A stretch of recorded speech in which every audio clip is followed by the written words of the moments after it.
So today I will be talking about one of the subcultures of skinheads. I will be talking about racist skinheads. So racist skinheads are one of the most dangerous threats that have ever faced law enforcement. Skinheads are typically with neo-Nazi beliefs about Jews, people of color, homosexuals, and others. They were often difficult to track because they were either organized into small groups or they were on their own individually. Skinheads emerged in the 1960s in the United Kingdom. At this time, skinheads were seen as a non-racist group of people who were known for their interest in music and the rude boy lifestyle from Jamaica. In the 1960s, skinheads stood for one thing, which was to embrace their blue-collar status. These skinheads at the time grew up in poor government housing or in suburban row houses. Skinheads felt very isolated from the hippie movement, so they wanted to disassociate themselves from the hippies.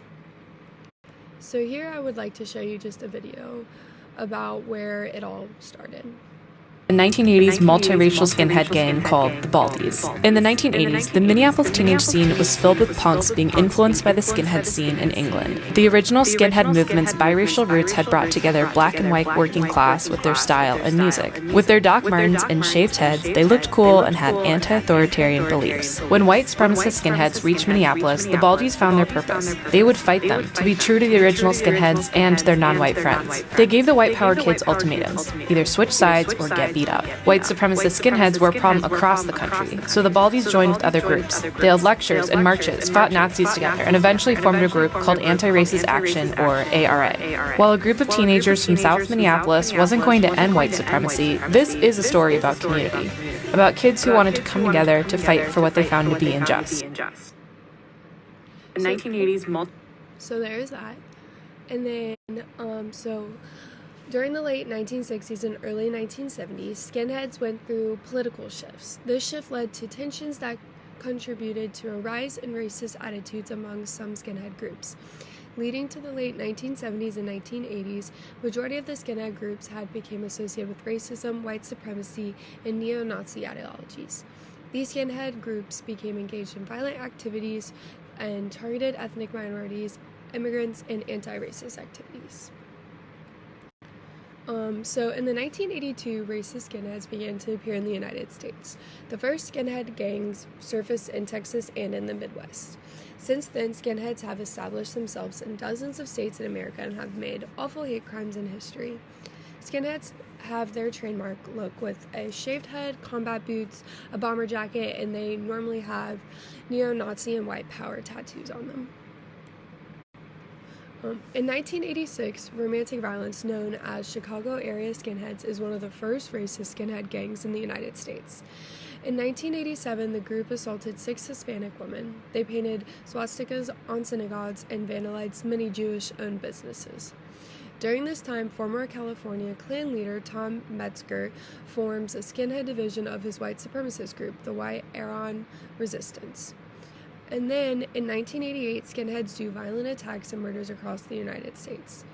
So this is what happened in the 1988s that were had more of a significance when I was reading. So members of the Confederate Hammerskins went to Robert E. Lee Park in Dallas, where they attacked any non-white they came across. This gang is linked to 40 crimes and is believed to be linked to vandalism of a Dallas synagogue.